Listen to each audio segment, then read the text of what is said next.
नमस्कार, मी विलास बडे. न्यूज 18 लोकमतच्या या बुलेटिनमध्ये आपल्या सगळ्यांचं स्वागत. पुढच्या 1 तासात आपण जाणून घेणार आहोत आरक्षणाचा पेच, पण त्याआधी जाणून घेऊयात या घडीची सर्वात मोठी बातमी. दाऊदचा भाऊ इक्बाल कासकरला अटक करण्यात आलेली आहे. एनसीबीने ही धडक कारवाई केलेली असून ड्रग्ज तस्करी प्रकरणात त्याच्यावरती ही कारवाई करण्यात आलेली आहे. या आधी सुद्धा दाऊद इब्राहिम अंडरवर्ल्ड डॉनचा भाऊ इक्बाल कासकर याच्यावर ठाणे पोलिसांनी कारवाई केलेली होती. एका बिल्डरला धमकावून खंडणी उकळल्याचा त्याच्यावरती आरोप करण्यात आला होता आणि त्यानंतर त्याला अटक करण्यात आलेली होती. पण आता पुन्हा एकदा अंडरवर्ल्ड डॉन दाऊद इब्राहिमचा भाऊ इक्बाल कासकर हा पोलिसांच्या ताब्यात आहे. याबद्दल अधिक माहिती देण्यासाठी आपले प्रतिनिधी अजित मांढरे आपल्या सोबत आहेत. अजित, का इक्बाल कासकरला अटक करण्यात आलेली आहे? कशी ही कारवाई झाली, कधी झाली, काय अधिक तपशील? विलास, जी माहिती मिळाली आहे त्यानुसार एका अज्ञातस्थळी त्या ठिकाणी इक्बाल कासकर म्हणजे दाऊदचा भाऊ जो आहे तो त्या ठिकाणी होता. तिथं जी माहिती मिळाली एनसीबीच्या अधिकाऱ्यांना, त्या माहितीनुसार जाऊन त्याला ताब्यात घेतलेला आहे आणि त्याला थोड्याच वेळात एनसीबीच्या कार्यालयामध्ये त्या ठिकाणी घेऊन येतील. त्याचबरोबरीनं त्याच्यावरती जे आरोप लावण्यात आलेले आहेत किंवा एनसीबीने जे पुरावे आहेत, ज्या पुराव्या सगळ्या संदर्भात त्याची चौकशी केली गेली होती आणि जी माहिती मिळाली एनसीबीच्या अधिकाऱ्यांकडून त्यानुसार इक्बाल कासकर याला अटक दाखवण्यात आलेली आहे. फक्त अधिकृत घोषणा लवकरच होईल. या सगळ्या पार्श्वभूमीवरती नेमकं इक्बाल कासकर याला एनसीबीने का अटक केली आहे या प्रश्नाचं उत्तर म्हणजे ज्यावेळी आरिफ भुजवाला, त्याच पद्धतीनं चिंकू पठाण असेल आणि तेलवाला असे मोठमोठे जे अंमली पदार्थ तस्कर करणारे किंवा अंमली पदार्थ बनवणारे जे तस्कर डोंगरीमधील जी लोक होती, डोंगरी म्हणजे दाऊदचा बालेकिल्ला या भागातील होती, त्यांना जेव्हा चौकशी करून त्यांना अटक करण्यात आली तेव्हा दाऊदचं या सगळ्या लिंकची किंवा हे सगळं रॅकेट जे दाऊदचं आहे हे तपासामध्ये पुढे आलं होतं.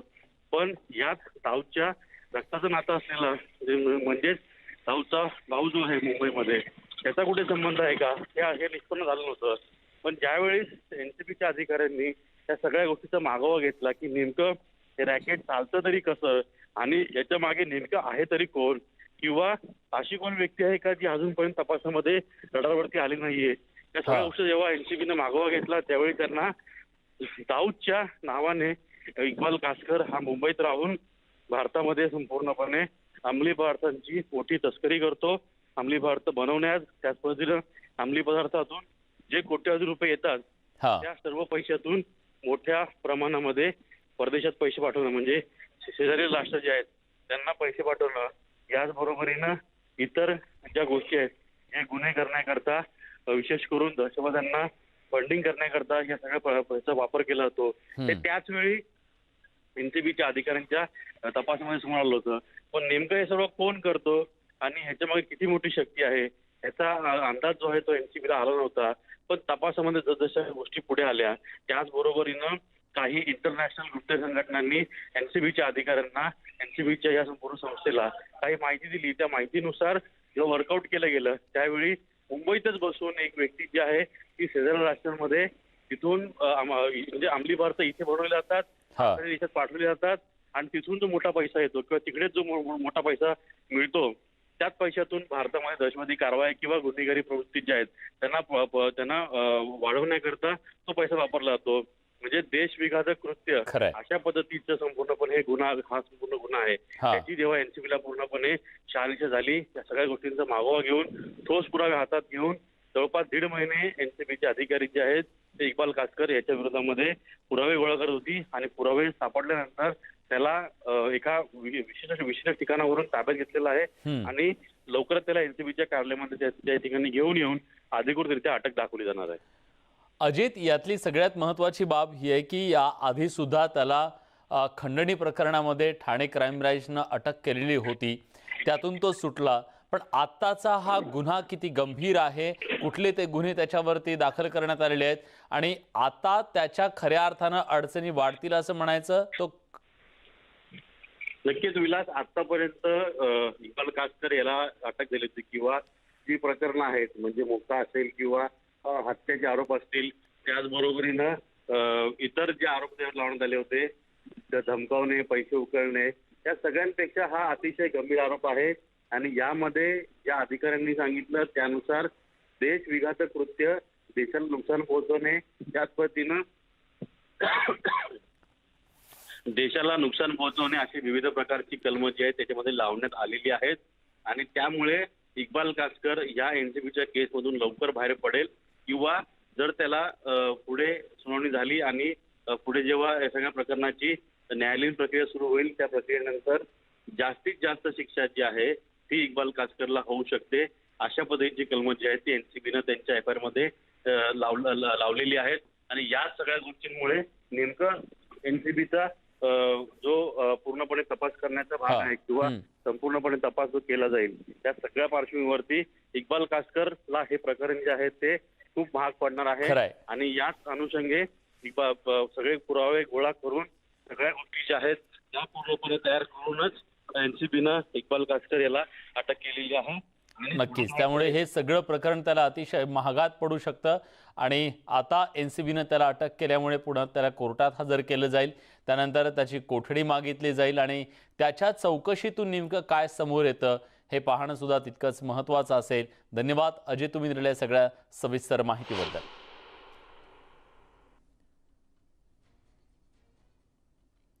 आणि यानंतर आपण जाणून घेणार आहोत ओबीसी आरक्षणाच्या बद्दलची जी सध्याची परिस्थिती आहे त्या सगळ्याबद्दल. राज्यात मराठा आरक्षणावरून वाद सुरू असताना आता ओबीसी आरक्षणाचा पेच निर्माण झालाय. ओबीसींचं अतिरिक्त राजकीय आरक्षण सुप्रीम कोर्टानं रद्द केलं.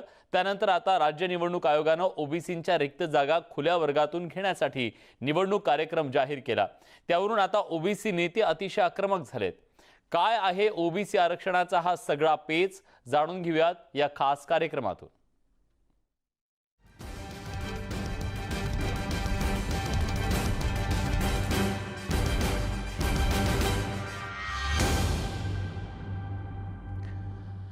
सुप्रीम कोर्टानं ओबीसींचं अतिरिक्त आरक्षण रद्द केलं. झेडपीतील रद्द झालेल्या ओबीसी जागांवरच्या निवडणुकांची घोषणा आता झाली आणि सर्व जागा आता खुल्या प्रवर्गातून भरल्या जाणार आहेत.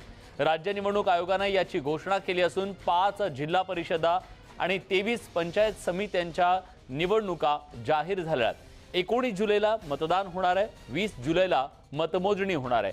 पण यात ओबीसी समाजाचं प्रचंड नुकसान होणार आहे, कारण ओबीसी वर्गाच्या जागा आता खुल्या प्रवर्गातून भरल्या जातील. त्यामुळे ओबीसी नेते अतिशय आक्रमक झालेले आहेत. न्यायालयात जाण्याचा ओबीसी नेत्यांनी इशारा दिलेला आहे. त्यामुळे पुढच्या काळात ही संपूर्ण ओबीसींच्या राजकीय आरक्षणाची लढाई अधिक पेटणार यात कुठलीच शंका नाही. भाजपचं शिष्टमंडळ राज्यपालांची भेट घेणार आहे. थोड्याच वेळात ते राज्यपालांची भेट घेणार असून ओबीसी निवडणुकीला भाजपनं तीव्र विरोध केलाय. ही निवडणूक रद्द करण्याची भाजपनं मागणी केली आहे. देवेंद्र फडणवीस यांच्या नेतृत्वात ही भेट प्रमुख भाजपचे नेते घेणार आहेत आणि त्यामुळे भाजपनं आता ओबीसींच्या राजकीय आरक्षणाच्या मुद्द्यावरून सरकारला घेरायला सुरुवात केली आहे. राज्यपाल भगतसिंग कोश्यारी यांची भेट घेऊन आता ज्या निवडणुका जाहीर झालेल्या आहेत 5 जिल्हा परिषदाच्या आणि 23 पंचायत समित्यांच्या, या निवडणुका रद्द करून पुढे ढकलण्यात याव्यात. जोपर्यंत आरक्षण राजकीय ओबीसींचं मिळत नाही तोपर्यंत या निवडणुका घेतल्या जाऊ नयेत अशी भूमिका भाजपनं घेतली आहे आणि त्यासाठी त्यांनी थेट आंदोलनाचा इशारा दिलाय.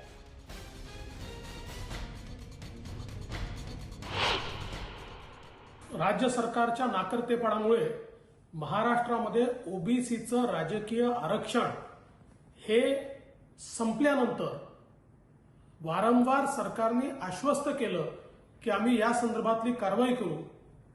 ओबीसी मंत्र्यांनी परवा घोषित केलं की जोपर्यंत ओबीसी आरक्षण पूर्ववत होत नाही तोपर्यंत आम्ही निवडणुका होऊ देणार नाही. आणि त्याच्या दुसऱ्याच दिवशी या निवडणुका घोषित होतात. हा एक प्रकारचा ओबीसी समाजाचा विश्वासघात आहे. ओबीसींचं राजकीय आयुष्य संपवण्याचा घाट सरकारच्या वतीनं घातला जातोय, हे आम्ही सहन करणार नाही.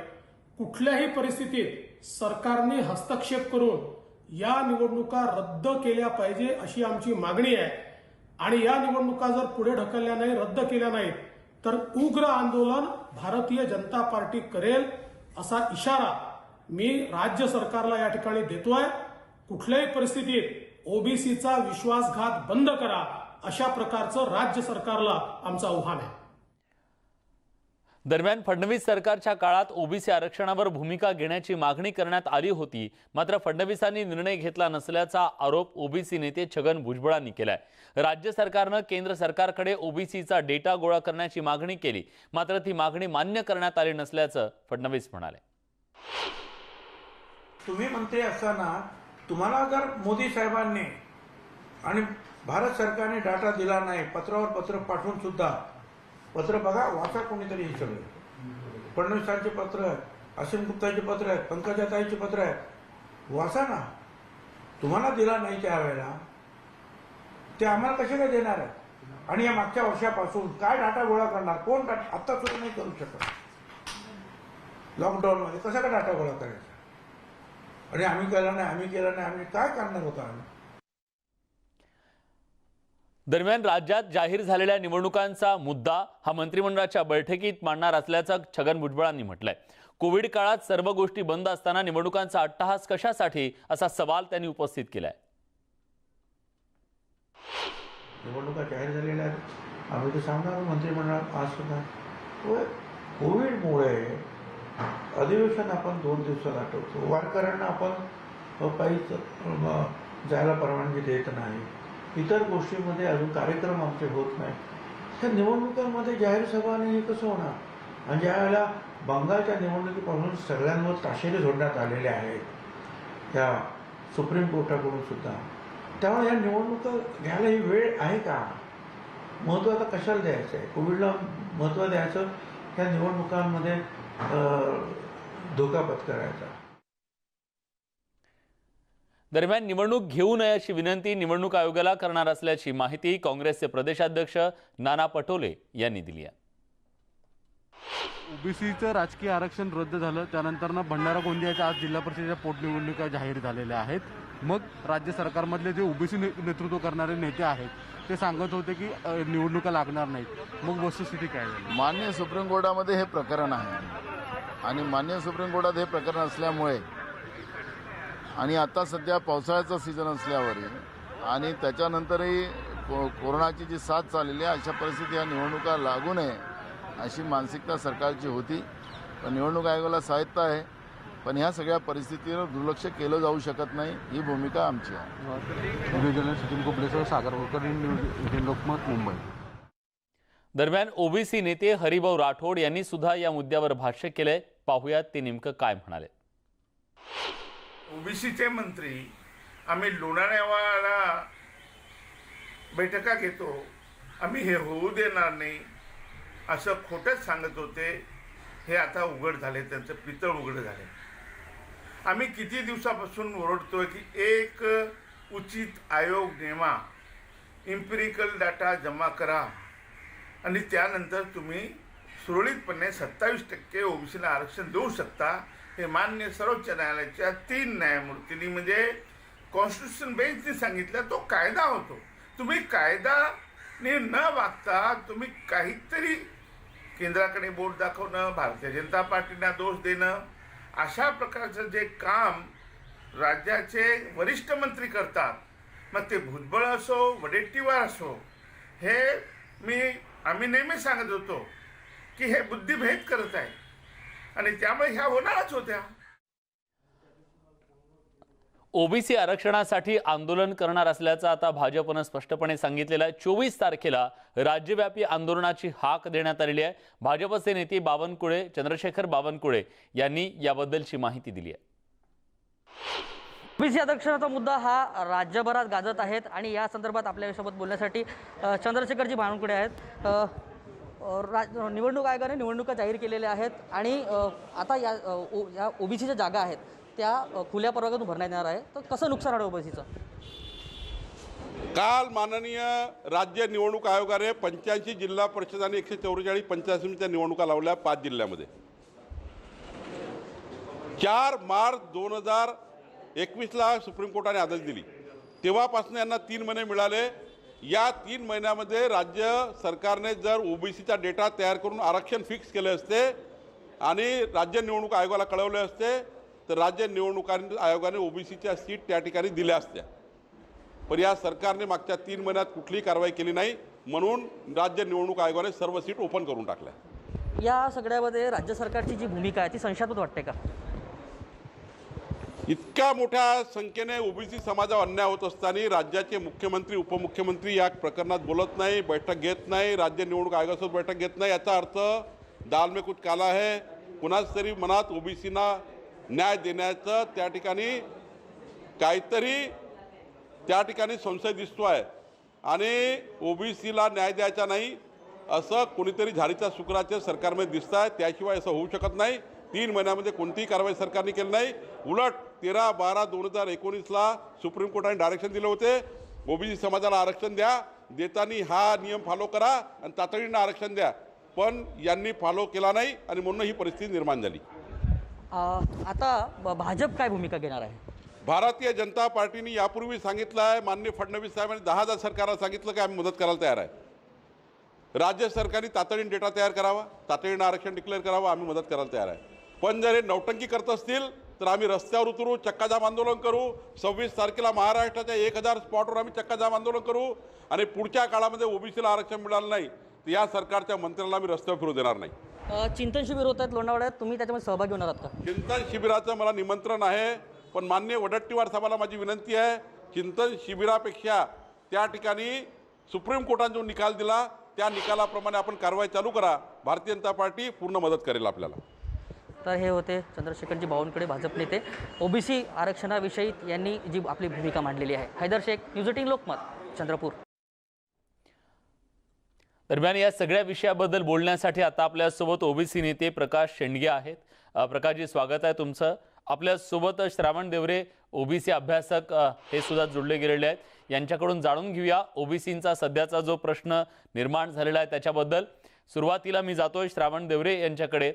सर, आता ज्या निवडणुका काल जाहीर झाल्या त्याच्यानंतर हे स्पष्ट झालंय की या संपूर्ण जिल्ह्यांमध्ये ओबीसी मुक्त अशा प्रकारची राजकीय व्यवस्था असणार आहे. आता या सगळ्याची पुढची परिणती नेमकी काय होईल? केवळ महाराष्ट्रातले हे 5 जिल्हेच नाही, आता हा 5 जिल्ह्यांचा प्रश्न राहिलाच नाही. संपूर्ण भारतातल्या पंचायत राज इलेक्शन मधल्या ओबीसीच्या रिझर्वेशनच्या जागा या जवळजवळ तुम्ही असं समजा की रद्द झालेल्या आहेत. याचं कारण असं की एक तामिळनाडू जर सोडलं, तामिळनाडू राज्य जर सोडलं तर बाकी सगळ्या भारतामध्ये आणि सगळ्या राज्यांमध्ये हे वरच्या जातींचं म्हणजे ब्राह्मण आणि क्षत्रिय जातींचं राज्य असल्यामुळे त्यांचा प्रयत्न असाच राहतो की ओबीसीचं आरक्षण कुठल्या ना कुठल्या निमित्ताने नष्ट झालं पाहिजे, खतम झालं पाहिजे. मागचं फडणवीस सरकार होतं त्या काळामध्ये हा सुप्रीम कोर्टाचा निकाल आला होता. फडणवीस साहेबांना जर ओबीसीची खरोखर एवढी कळकळ राहिली असती किंवा भाजपच्या ओबीसी नेत्यांना जर एवढी खरोखर कळकळ राहिली असती तर त्यांनी त्याच वेळेस ताबडतोब एखादा आयोग नेमला असता, डेटा गोळा केला असता किंवा केंद्राकडे जो SECC 2010 या कायद्यानुसार जी जातीय जनगणना, आर्थिक जनगणना जी झालेली आहे स्वतंत्रपणे, त्या जनगणनेतून फडणवीस साहेबांना आकडा मिळवता आला असता. 4 ओळीचं पत्र जर दिलं असतं, वरती भाजपचं सरकार, खाली भाजपचं सरकार, एक फोन केला असता, एक ईमेल केला असता, तर फटक्यामध्ये ओबीसीचा डेटा फडणवीस साहेबांना ताबडतोब मिळाला. नाही सर, जी माहिती मिळाली आज छगन भुजबळ यांनी सांगितलं, त्यांनी पत्र सुद्धा दाखवले की फडणवीसांनी पत्र लिहिले, अनेक पत्र लिहिले केंद्राला, पण डेटा मिळाला नाही. हे आज भुजबळांनी सुद्धा सांगितलेलं आहे. याचा अर्थ नेमका काय आहे? याचा अर्थ हाच आहे की मी पत्र पाठवतो आणि तुम्ही तिकडे ते कचऱ्याच्या पेटीत टाकून द्या, डेटा देऊ नका, आपल्याला ओबीसीचं आरक्षण खतम करायचं आहे. आम्ही जरी पत्र दिलं तरी तुम्ही ते पत्र कचऱ्याच्या पेटीमध्ये फाडून फेकून द्या. हे फडणवीस साहेबांनी सांगितल्याशिवाय तिकडनं डेटा आला नाही हे निश्चित.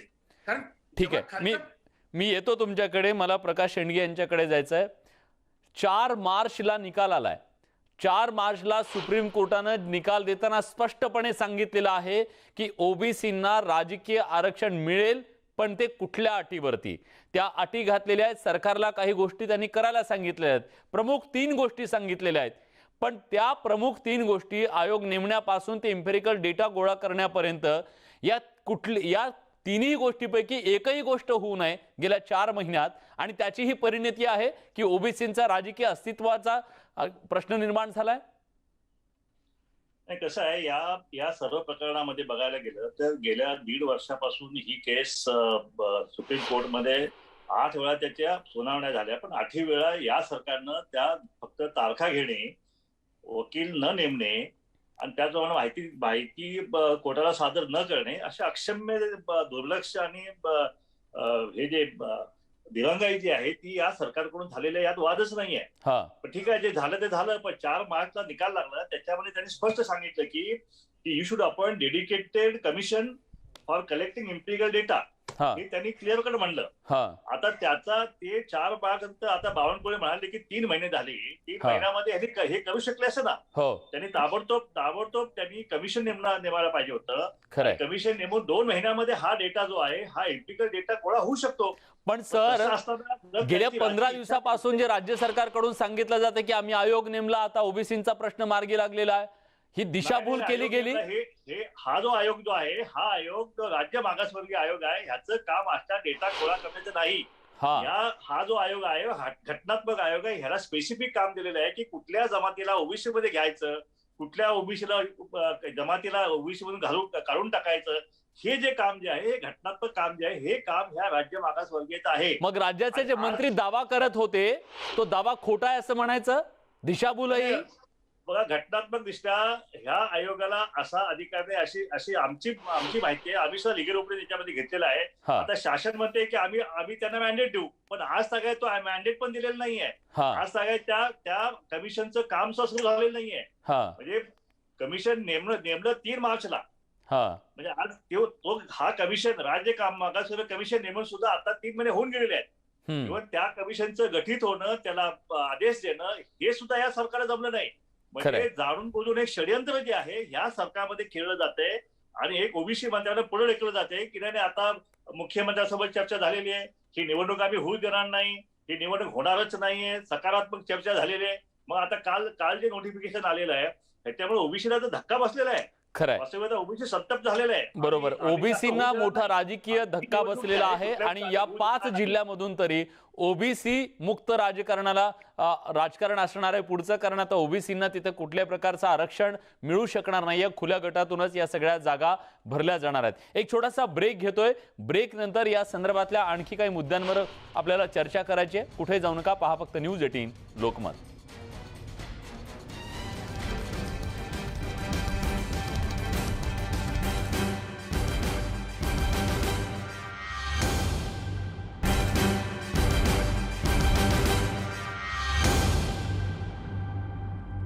ब्रेक नंतर तुमचं पुन्हा एकदा स्वागत. आपण चर्चा करतोय ओबीसींच्या राजकीय आरक्षणाच्या पेचाबद्दलची आणि हा पेच कसा सुटणार हा सगळ्यात मोठा प्रश्न आहे. पण त्या दृष्टीने पावलं उचलताना मात्र सरकार दिसत नाहीये आणि त्याचमुळे ओबीसी समाजाच्या मनात प्रचंड अस्वस्थता आज दिसतेय. श्रावण देवरे सर आता आपल्या सोबत आहेत. श्रावण सर, याच्या आधी जेव्हा हा निकाल आला सगळीकडे याची चर्चा सुरू झाली, ओबीसींचं राजकीय आरक्षण धोक्यात आलंय हे स्पष्ट झालं. त्यानंतर सरकारमधले जे ओबीसी नेते आहेत ते ओबीसी नेते अगदी आत्मविश्वासपूर्वक सांगत होते की आम्ही कुठल्याही परिस्थितीत या निवडणुका होऊ देणार नाही, निवडणुका होणार नाहीत असं सांगत होते, आश्वस्त करत होते.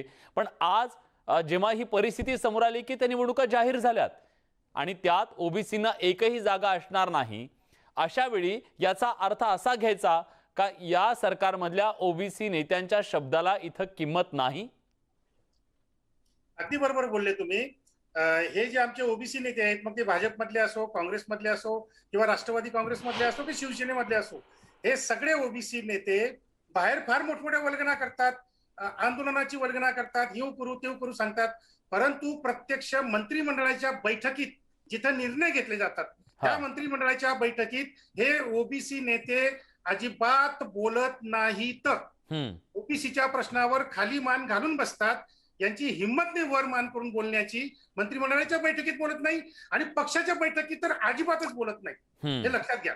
आणि मग ओबीसी नेतृत्व आपलं टिकवण्यासाठी मग बाहेर कुठेतरी 4-5 लोक गोळा करायचे, आंदोलन करायचे, झेंडे फडकवायचे, टीव्हीवर बातम्या द्यायच्या ना आम्ही ओबीसी नेत्यांना. अहो, ओबीसी नेते तुम्हाला मंत्री आमदार म्हणून निवडून दिलंय, तुम्हाला मंत्री केलंय, तुम्ही मंत्रिमंडळाच्या बैठकीत ठामपणे बोलून ते ठराव मंजूर करून घेतले पाहिजे, त्याची अंमलबजावणी करायला पाहिजे. ते काम करणं सोडून दिलं आणि रस्त्यावर येऊन आंदोलन करतात. अहो, रस्त्यावर आंदोलन करणं हे आमच्यासारख्या कार्यकर्त्यांचं काम आहे. तुमचं काम मंत्रिमंडळाच्या बैठकीत बोलण्याचं तुमचं काम आहे. तुम्ही तिथे कामचुकारपणा करतात आणि इकडे लोकांना येऊन सांगतात की आंदोलन करा. कशासाठी आंदोलन? हे कामचुकारपणा भाजपचे ओबीसी नेते असतील, काँग्रेसचे, राष्ट्रवादी काँग्रेसचे, भाजप शिवसेनेचे, हे सगळे ओबीसी नेते कामचुकार आहेत. आणि त्याच्यामुळे ओबीसीचं प्रशासनामधलं आरक्षण खतम होत आहे, राजकारणामधलं आरक्षण खतम होत आहे.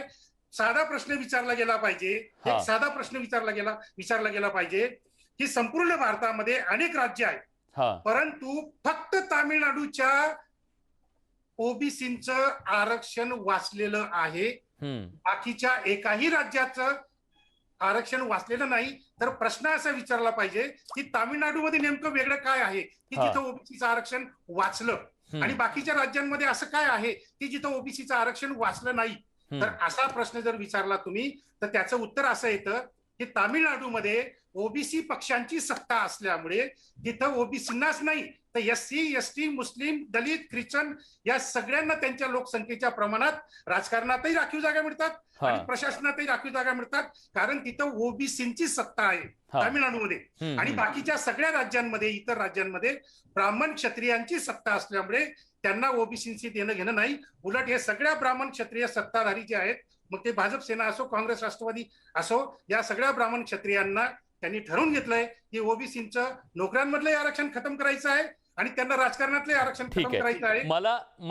मला प्रकाश शेंडगे यांना विचारायचं आहे, तुम्ही जनतेतले नेते म्हणून ओळखला जातात. प्रकाशजी, आज या निर्णयाचे किती मोठे दुर्गामी परिणाम होणार आहेत? स्थानिक स्वराज्य संस्थांमधून कार्यकर्ता घडत असतो, उद्याचा नेता घडत असतो, तिथला प्रशासक घडत असतो, तिथला उद्याचा आमदार खासदार घडत असतो. आज तिथलं त्यांचं स्थान जर धोक्यात आलं तर नेमकं काय होणार आहे आणि किती मोठं नुकसान होणार आहे याच्याबद्दल सविस्तरपणे सांगा. असं आहे, कालच्या एका निर्णयामुळे ह्या 5 जिल्हा परिषदेमध्ये 83 आमच्या जिल्हा परिषदेच्या इच्छुक असणाऱ्या कार्यकर्त्यांची पॉलिटिकल आयुष्य उद्ध्वस्त झालेलं आहे. हे फक्त 5 जिल्ह्यामध्ये आहे. ह्याचा दूरगामी परिणाम सगळ्या पंचायत समितीच्या सगळ्या जागा आहेत, त्यात ग्रामपंचायती साध्या जवळ 55-56 हजार आमच्या कार्यकर्त्यांचं जे आहे राजकीय आयुष्याचे मातीमोल करायचा निर्णय जो आहे तो या झालेला आहे. आणि हा निर्णय जो आहे किंवा सरकार काल परवा पण म्हणते की आम्ही वेळ घेतलेली आहे, आम्ही निवडणुका होणार नाही, निवड होऊ देणार नाही. आणि काल अचानक निवडणूक आल्या सकाळपासून कोण मंत्री माध्यमासमोर यायला तयार नाही. भुजबळ साहेब एकटेच म्हणतात की केंद्राकडे आम्ही डेटा मागू, इम्पेरिकल डेटा मागू. ठीक आहे, केंद्राकडे आपण मागू शकतो, केंद्र देईल की नाही. ज्यावेळी आपल्या भाजपच्या महाराष्ट्रात त्यांना दिला नाही तर तुम्हाला तर देणार नाही. पण इथं आमचं म्हणणं आहे की जो आयोग इथं नेमाले आपल्या डेडिकेटेड आयोग नेमून इथलं इम्पेरिकल डेटा गोळा करून सुप्रीम कोर्टात आपण आदेश घेऊ शकता, हे करायचं राहिलं बाजूला. पण भलतं सगळं चालू आहे. या ठिकाणी आपल्याला माहित नसेल, ज्या 5 जिल्हा परिषद सदस्य, ज्या 5 जिल्हा परिषद निवडून लागलेली आहे त्या 5ही कलेक्टरनी ही निवडणूक घ्यायला परवानगी दिलेली आहे. पालघर एकच जिल्हा असा आहे की ज्या कलेक्टरनी ही निवडणूक घेण्यास परवानगी दिली नाही. आता भुजबळ साहेब म्हणते कोरोनाचं सगळं वातावरण आहे. आपण एकीकडे म्हणजे कॅटेगरी 1 जिल्हे असताना सुद्धा शेकडो वर्षाची परंपरा असलेली आपली पायी दिंडी वारी जी आहे तिला आपण परवानगी देत नाही. शाळा कॉलेज आपण बंद ठेवतोय आणि इकडे निवडणुका घ्यायला परवानगी कलेक्टर देत आहेत. हे कलेक्टर जे आहे शासनाला विचारल्याशिवाय देणार नाही ते. ह्याचा अर्थ हे शासनाचं षडयंत्र आहे ही निवडणूक घ्यायची आणि ह्या ओबीसीचं आयुष्य मातीमोल, राजकीय आयुष्य मातीमोल करायचं. हे सगळं जे आहे हे सगळं षडयंत्र या ठिकाणी चालू आहे आणि त्याचा आम्ही टोकाचा विरोध करू. आम्ही ह्या निवडणुका होऊ देणार नाही. जे काय व्हायचं होईल आम्ही जेलभरो आंदोलन करू, आम्ही रास्ता रोको करू, जे काय करायचं. पण हे राजकीय आमचं आरक्षण जे आहे ते कुठल्याही परिस्थितीत आम्ही टिकवल्याशिवाय राहणार नाही. सरकारला आपल्या माध्यमातून माझा इशारा आहे सरकारला, अजून सुद्धा वेळ गेलेला नाही, अजून ताबडतोब तुम्ही त्या निवडणुका पुढे घेऊ शकता अजून सुद्धा. तसं वातावरण नाही तर शासनानं सांगितलं निवडणूक आयोगाला की निवडणुका घेण्याजोगं वातावरण नाही, तरी सुद्धा ह्या निवडणुका पुढे जाऊ शकतात. बरोबर, त्यात पुढे ढकलाव्यात अशी तुमची मागणी आहे. चंद्रशेखर बावनकुळे भाजपचे नेते आता आपल्या सोबत जोडले गेलेले आहेत. बावनकुळेजी, तुम्ही इशाऱ्यावर इशारे देताय, आम्ही सरकारला या निवडणुका घेऊ देणार नाही असं सांगताय, पण निवडणुकीचा कार्यक्रम आता जाहीर झालाय. अशा परिस्थितीमध्ये भाजपची नेमकी पुढची भूमिका कशी असणार आहे? ओबीसींचं राजकीय आरक्षण टिकवण्यासाठी दुसरा महत्त्वाचा प्रश्न तुमच्यावर सुद्धा थेट आरोप आज भुजबळांनी केलेला आहे. आरोप प्रत्यारोप तुमचे चालूच आहेत. ते असं म्हणतायत की फडणवीसांनी सुद्धा जे मुख्यमंत्री असताना दिल्लीला पत्र पाठवली की आम्हाला डेटा द्या, पण तुमच्या केंद्र सरकारनं तो दिला नाही, म्हणून ही परिस्थिती निर्माण झाल्याचा आरोप केला जातोय. उत्तर काय? भुजबळ साहेब यांना ओबीसी लोकांबद्दल आता मला वाटतं काही सहानुभूती राहिली नाही. 31 जुलै 2019ला माननीय देवेंद्र फडणवीस साहेबांनी, मी त्या कमिटीमध्ये होतो, माननीय पंकजाताई मुंडे होत्या, संजय कुटे होते, राम शिंदे होते, आम्ही 31 जुलै 2019ला अध्यादेश काढून 27% आरक्षण टिकवलं होतं. सुप्रीम कोर्टाने आमच्या अध्यादेशाप्रमाणे 5 जिल्हा परिषद निवडणुका 27% आरक्षणानुसार घ्यायला परवानगी दिली होती. त्या परवानगीनुसार निवडणुका झाल्या. निवडणुकीमध्ये 27% आरक्षण मिळालं, पण या महाराष्ट्र सरकारच्या नाकर्तेपणामुळे आरक्षण गेलं. 13/12ला सुप्रीम कोर्टाने सांगितलं की तातडीनं त्या ठिकाणी डेटा तयार करा, डेटा तयार करून तो डेटा जाहीर करा आणि तातडीनं तुम्ही रिझर्वेशनचा निर्णय करून या रिझर्वेशनचा निर्णय करा. पण महाराष्ट्र सरकारने लक्ष दिलं नाही. 13/12 पासून 4/1 पर्यंत 15 महिने 7 वेळा सुप्रीम कोर्टाने यांना विचारलं, यांनी लक्ष दिलं नाही आणि शेवटी 4 तारखेला मार्च महिन्यात निकाल आला, आरक्षण रद्द झालं. 4 मार्च पासून कालपर्यंत 3 महिने या सरकारला मिळाले. 5 जिल्हा परिषदेच्या परिसरामधली डेटा तयार होऊ शकला असता, त्यांचे आरक्षण डिसाईड करता आले असते. पण जाणीवपूर्वक झारीचा शुक्राचार्य कोणतरी बसलाय मंत्रालयाच्या मंत्रिमंडळामध्ये, ज्यांना ओबीसीचं आरक्षण होऊ द्यायचं नाही आहे, आणि म्हणून आज हा निवडणुका लागल्या आहेत. आम्ही यापूर्वीच इशारा दिलाय. काल ओबीसी मंत्री वडट्टीवारजी म्हणाले की माननीय मुख्यमंत्र्यांच्या सहमतीने मी बोलतोय, महाराष्ट्र सरकार ओबीसीचा निकाल झाल्याशिवाय निवडणुका होऊ देणार नाही. आणि आज निवडणुका लागल्या. राज्य सरकारने तातडीनं राज्य निवडणूक आयोगाशी बोललं पाहिजे, गरज पडली तर सुप्रीम कोर्टामध्ये गेलं पाहिजे. पण जोपर्यंत ओबीसी आरक्षणाचा डेटा, आणि तो डेटा आम्ही सांगितला नाहीये, के कृष्णमूर्तींनी 2010च्या जजमेंटमध्ये म्हटलं आहे की राज्याने समुचित डेटा तयार करावा, तो डेटा तयार करून आरक्षणाचा निर्णय करावा, असं के कृष्णमूर्तीच्या जजमेंटमध्ये आहेत. आणि म्हणून डेटा तयार केल्याशिवाय आरक्षण मिळू शकत नाही. हे असताना आणि बावनकुळेजी आता परवा आमच्याकडे आम्ही जेव्हा छगन भुजबळ यांना या प्रश्नाबद्दल विचारलं, तेव्हा ते असं म्हणतात की सध्या तर कोरोनाची परिस्थिती आहे, आम्ही डेटाच गोळा करू शकत नाहीये, कसा डेटा गोळा करायचा तुम्हीच सांगा, असं त्यांनी विचारलं. त्यांच्या या संपूर्ण मांडणीबद्दल तुम्हाला काय वाटतं? पंचायतमध्ये मी आपल्याला जाणीवपूर्वक मी तुम्हाला सांगतो, काय प्रकाश शेंडगे साहेब बसले, मोठे मोठे मान्यवर आहे. एखाद्या ग्रामपंचायतचा डेटा तयार करायचा असेल ना, अंगणवाडी सेविका, आशा सेविका, पटवारी, ग्रामसेवक, तिथली सर्व बॉडी बसली तर 4 दिवसामध्ये एका ग्रामपंचायतचा डेटा येऊ शकतं. या राज्याचा ओबीसी समाजाचा डेटा तयार करायचा असेल तर 3 महिन्याच्या वर लागत नाही. मागच्या सरकारमध्ये माननीय देवेंद्र फडणवीसांनी मराठा समाजाचा डेटा हा 3 महिन्यात तयार केला. 5 एजन्सी कामात लावल्या. 3 महिन्यात डेटा तयार होऊ शकतो. आणि माननीय ओबीसी मंत्र्यांनी कबूल केलं, आम्ही महिनाभरात डेटा तयार करू. आणि आता छगन भुजबळ साहेब कोरोनाचं नाव सांगतायत, एकीकडे मोर्चा काढतायत, सरकारमधले मंत्री मोर्चा काढतात आहे, दुसरीकडे दुसरे मंत्री चिंतन बैठक घेत आहे. अरे चिंतन बैठक मोर्चा काढण्यापेक्षा तुम्ही जर ठरवलं, सुप्रीम कोर्टाने सांगितल्याप्रमाणे कारवाई करायची, तातडीनं आयोग जाहीर करा. प्रकाश शेंडगे साहेबांसारख्या लोकांना घ्या, तातडीनं आयोग जाहीर करा, तातडीनं त्या ठिकाणी डेटा तयार करा आणि आरक्षण जाहीर करा. एवढं सोपं आहे. सुप्रीम कोर्टाने आरक्षण नाही काढलंय. 4 मार्चचा हा निकाल आल्यानंतर सुद्धा आजपर्यंत राज्य सरकारकडून याच्याबद्दल कुठलीही पावलं उचलली गेली नाहीत. त्यामुळे तुमच्या सगळ्यांची ही नाराजी आहे. पण याच्या मागचं कारण काय, असं का होतंय? ओबीसींना गृहीत धरलं जातंय का? ओबीसींचा से या सरकारमध्ये उरला नाही का? या सगळ्याबद्दलची चर्चा एका छोट्याशा ब्रेक नंतर. कुठे जाऊ नका, पहा फक्त न्यूज 18 लोकमत.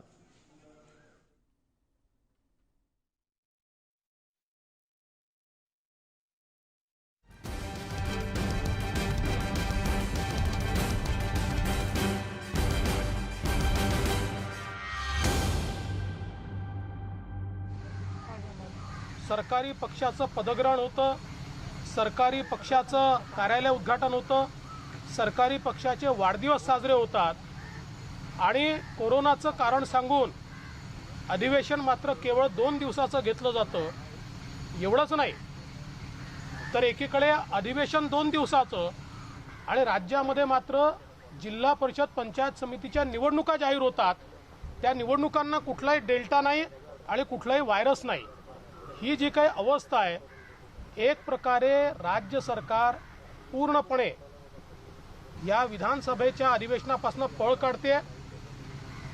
हे स्पष्ट दिसत आहे की ज्या प्रकारे या सरकारमध्ये घोटाळे बाहेर निघत आहेत, ज्या प्रकारचं करप्शन बाहेर निघत आहे, ज्या प्रकारची महाराष्ट्रातली स्थिती आहे, शेतकरी असेल, शेतमजूर असेल, सामान्य माणूस असेल, ओबीसी असेल, मराठा समाजाचा असेल, विद्यार्थी असेल, महिला असतील, सगळ्यांचा आक्रोश हा वेगवेगळ्या प्रकारे आपल्याला पाहायला मिळतो आहे. आणि अशा परिस्थितीमध्ये हे अधिवेशन न घेणं हे अतिशय चुकीचं आहे. हे पळपुटं धोरण आहे आणि म्हणून हे अधिवेशन त्यांना घ्यायला लावावं अशी विनंती आम्ही केली आहे. दुसरी विनंती आम्ही माननीय राज्यपाल महोदयांनाही केली आहे की संविधानाने जे नियम तयार केले आहेत त्या नियमाच्या अनुसार अध्यक्षाचं पद रिक्त झाल्यानंतर तात्काळ ते पद भरावं लागतं, ते रिकामं ठेवता येत नाही. त्याच्या प्रोसेसनुसार माननीय राज्यपालांनी जवळजवळ 3-4 महिने आधी सरकारला पत्र पाठवलेलं आहे, विधानमंडळाला पत्र पाठवलं आहे आणि नियमानुसार राज्यपालांनी पत्र पाठवल्यावर हे अधिवेशन आपल्याला जे काही इलेक्शन आहे, अध्यक्षाची निवडणूक आहे ती घ्यावी लागते. मात्र अधिवेशनावर अधिवेशनं चालले आहेत. हे सरकार विधानसभेच्या अध्यक्षाची निवडणूक घेत नाही. आम्ही माननीय राज्यपालांच्या निदर्शनासे आणून दिलं की संवैधानिक कृती न पाळणं, त्यांच्या निदर्शनासे आणून द्या की महाराष्ट्राच्या विधिमंडळामध्ये आणि महाराष्ट्र सरकारमध्ये संविधानाने त्यांच्यावर टाकलेली जी जबाबदारी आहे त्या जबाबदारीचं पालन ते करत नाही आहेत. हे किमान त्यांच्या निदर्शनास आपण आणून द्यावं, अशा प्रकारची मागणी आम्ही त्या ठिकाणी केली आहे. तिसरी मागणी आम्ही जी केलेली आहे ती अशी आहे की ओबीसीचं आरक्षण या सरकारच्या नाकर्तेपणामुळे 15 महिने वेळ काढू धोरण केल्यामुळे केवळ मागासवर्ग आयोग तयार करायचा होता, पण तो तयार न केल्यामुळे सर्वोच्च न्यायालयाने रद्दबातल केलं आणि 40-50 वर्षात पहिल्यांदा ओबीसींना राज्यामध्ये कुठलंही राजकीय आरक्षण या सरकारने ठेवलेलं नाही. आणि म्हणून आम्ही त्या संदर्भात ही मागणी केली होती की जोपर्यंत राजकीय आरक्षण बहाल होत नाही तोपर्यंत निवडणुका घेऊ नका. सरकारने तशी घोषणा केली होती. वडेट्टीवारजी मंत्री यांनी सांगितलं मी आत्ताच भेटून आलो, मुख्यमंत्र्यांनी मान्य केलं आहे आणि कुठली निवडणूक होणार नाही. आणि त्याच्या दुसऱ्याच दिवशी जिल्हा परिषद पंचायत समितीच्या निवडणुका घोषित झालेल्या आहेत. म्हणजे आता पहिल्या टप्प्यात 5 जिल्हा परिषदा आणि त्याच्या अंतर्गत सगळ्या पंचायत समित्या, याच्यामध्ये एकही ओबीसी करता राखीव जागा राहणार नाही. आणि आम्ही अतिशय स्पष्टपणे हे सांगितलेलं आहे, माननीय गव्हर्नर साहेबांनाही विनंती केली आहे, तात्काळ या निवडणुका पुढे करा. एकीकडे कोरोनाचं कारण देऊन तुम्ही जर अधिवेशन घेत नाही तर कोरोनात प्रचार करायचा कसा, कोरोनामध्ये सभा घ्यायच्या कशा, पुन्हा त्यांनी कोरोना वाढत नाही का, ही दुटप्पी भूमिका बंद करा. आणि अक्षरशः हा जो विश्वासघात ओबीसीच्या संदर्भात या राज्य सरकारने चालवला आहे तो बंद झाला पाहिजे. आणि माझं तर स्पष्ट मत आहे आणि मी आव्हान करू इच्छितो, या राज्य सरकारमधले जे मंत्री ओबीसीचं हित आणि आम्ही त्याचे हितेशी आहोत अशा प्रकारे बोलतात, त्या सगळ्यांना आता हा चॅलेंज आहे. त्यांना हे आव्हान आहे, राज्य सरकारकडे अधिकार आहे, त्यांनी राज्य सरकारकडनं आता कृती करून दाखवली पाहिजे आणि हे ज्या निवडणुका आहेत या पोस्टपोन केल्या पाहिजेत. आणि जोपर्यंत ओबीसीचं राजकीय आरक्षण बहाल होत नाही तोपर्यंत या निवडणुका घेण्यात येऊ नये. आमचे अध्यक्ष चंद्रकांतदादा पाटील आणि आमच्या कोर कमिटीशी मी चर्चा केली आणि आम्ही हा निर्णय केला की या संदर्भात आम्ही आंदोलन तर करणारच आहोत, पण तरीही या सरकारचा डाव असेल की हे निवडणुका झाल्याच पाहिजे, तर भारतीय जनता पार्टी या सगळ्या जागांवर केवळ आणि केवळ ओबीसी उमेदवार लढवेल. दुसरा कुठलाही उमेदवार आम्ही लढवणार नाही. जिंकलो तरी हारलो तरी आम्हाला परवा नाही. आम्ही त्या जागा ओबीसी करता आरक्षित आहे असं समजून आम्ही केवळ ओबीसी उमेदवार त्या ठिकाणी लढवू. पण ही ओबीसीच्या आरक्षणाची लढाई आता जोपर्यंत ओबीसींना राजकीय आरक्षण मिळत नाही तोपर्यंत भारतीय जनता पक्ष शांत बसणार नाही.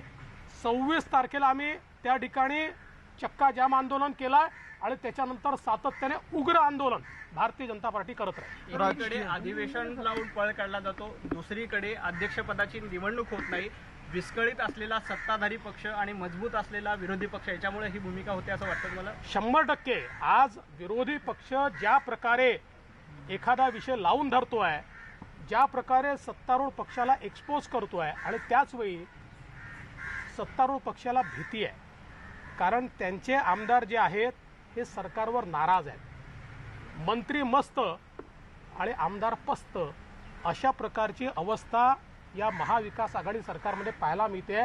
त्यामुळे त्यांना भीती वाटते की कदाचित हा आपल्या आमदारांचा संताप अध्यक्षाच्या निवडणुकीत व्यक्त झाला तर आपली काय अवस्था होईल, या भीतीमुळे ते अध्यक्षाची निवडणूक घेत नाही. महाविकास आघाडीमधील नेत्यांच्या सभेला हजारोंची गर्दी बघायला मिळते, कोणतीही कारवाई होत नाही. मात्र तेच नेते राज्याला संबोधित करत असताना सोशल डिस्टन्स पाळण्याचा नियम शिकवतात, मात्र शेतकऱ्यांच्या प्रश्नावरती अधिवेशन घेत नाही. असं आहे की आज आपण बघितलं असेल तर शेतकऱ्यांची अवस्था अत्यंत वाईट आहे. विम्याचे पैसे मिळालेले नाहीत, दुधाचे भाव ऑल टाईम खाली आहे. 15 रुपयाला आणि 16 रुपयाला दूध विकावं लागतं आहे. आमच्या काळामध्ये 750 कोटी रुपये आम्ही त्या ठिकाणी शेतकऱ्यांना देऊन दुधाचा भाव 25 रुपयावर स्थिर केला, पण आता मात्र सरकार त्याच्याकडे पाहायला तयार नाही आहे. एकीकडे धान उत्पादक शेतकऱ्याला मदत मिळत नाही आहे, दुसरीकडे केळी उत्पादक शेतकऱ्याची अवस्था वाईट आहे, कोकणातल्या आंबा उत्पादक शेतकऱ्याची अवस्था वाईट आहे. आज शेतकऱ्यांचे विजेचे कनेक्शन कापले जातात, जे 5 वर्षात हे पाप आम्ही कधी केलं नाही, ते पाप या ठिकाणी या सरकारच्या माध्यमातून होतो आहे.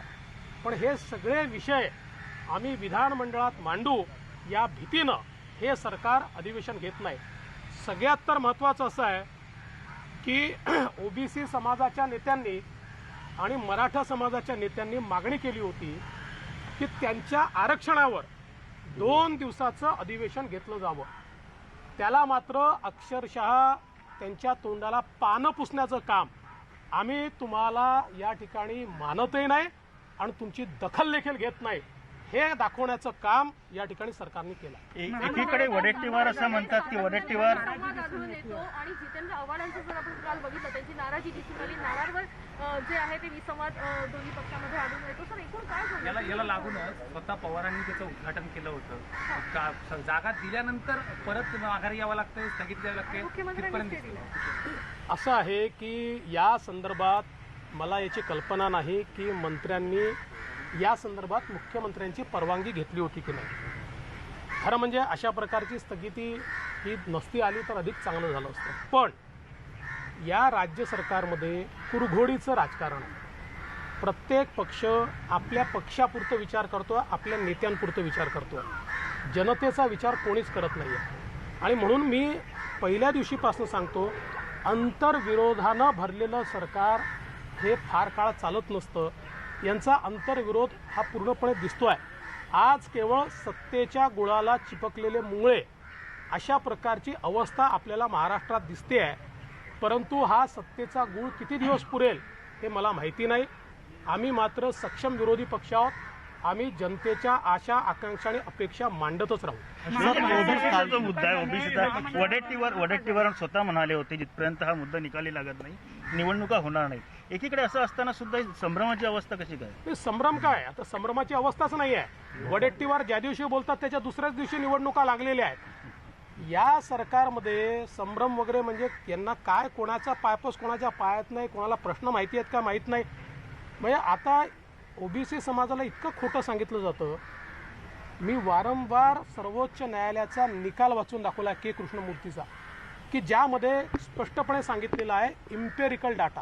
पण हे सांगतात आम्ही केंद्र सरकारला डाटा मागितला आहे. केंद्र सरकारचा डाटाची आवश्यकताच नाही. आणि केंद्र सरकारचा जो डेटा आहे त्याही संदर्भात सांगतो, 2011 साली UPAच्या सरकारमध्ये झालेली सामाजिक आर्थिक पाहणी ही जी होती याच्यामध्ये UPAच्याच सरकारने 2013 साली हा निर्णय घेतला की यातली सामाजिक पाहणी हे आम्ही फ्रीज करतोय, कारण त्याच्यामध्ये चुका आहेत आणि आर्थिक पाहणी देतोय. त्यानुसार आर्थिक पाहणी ही पूर्णपणे नावांसहित गावांसहित राज्य सरकारकडे आहे. त्याचाही उपयोग राज्य सरकार एम्पिरिकल डाटा म्हणून करू शकते. आम्ही त्यावेळेस सर्वोच्च न्यायालयात ते सांगितलं होतं आणि सर्वोच्च न्यायालयाने ते मान्य देखील केलं होतं. त्यामुळे दिशाभूल करायची, विसंवाद या ठिकाणी करायचा आणि ओबीसींना अक्षरशः या ठिकाणी मूर्ख बनवण्याचं काम हे सरकार करत आहे. पण या राज्यातला ओबीसी हे सहन करणार नाही. त्यांना हे समजतं आहे यांचं काय चाललंय आणि हा उद्रेक राज्य सरकारला महाग पडेल. महाविकास आघाडीच्या राज्य समन्वय समितीच्या बैठकीमध्ये सुरुवात केली आहे. समसमान वाटा मिळावा म्हणजे अधिवेशन होत नाहीये दुसरे दोन दिवसाचा आणि दुसरीकडे सत्तेचा वाटा मात्र सुरू आहे. नाही, आता हेच आहे की सत्ता पक्षाला नुसता वाटा आहे आणि जनतेला घाटा आहे. हीच आत्ताची अवस्था आहे. हे फक्त वाटेकरी आणि कसे वाटे आपल्याला करता येतील एवढाच यांचा प्रयत्न आहे. बाकी जनता कुठे खड्ड्यात गेली तरी यांना घेणं देणं नाही. या वाट्यामध्ये तरी देवस्थान समितीला पण आता असं आहे, आता नाराजीचं विचाराल तर तुम्ही कधी खाजगीत त्यांच्या आमदारांशी चर्चा करा म्हणजे काय काय नाराजी आहे तुम्हाला लक्षात येईल. पण सर या वाट्यावरून दोन प्रश्न. मुख्यमंत्री अशी एक माहिती आहे की मुख्यमंत्री कार्यालयाचे मुख्यमंत्री हे काँग्रेस आणि राष्ट्रवादीच्या मंत्र्यांकडे लक्ष ठेवणार आहेत, कारण शिवसेनेच्या आमदारांची अशी तक्रार होती की त्यांना विश्वासात घेतलं जात नाही.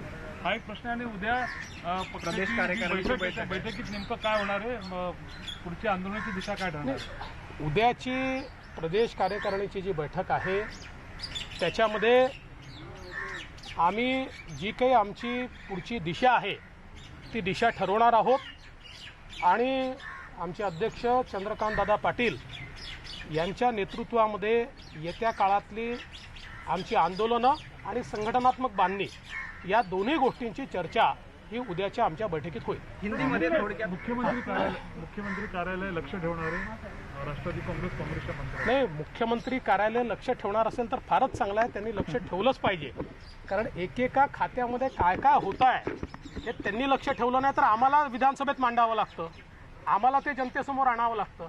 त्यामुळे ते आम्हाला जनतेसमोर आणण्याच्या ऐवजी मुख्यमंत्री कार्यालयानेच जर त्याच्यावर अंकुश ठेवला तर ते अधिक चांगलं असेल.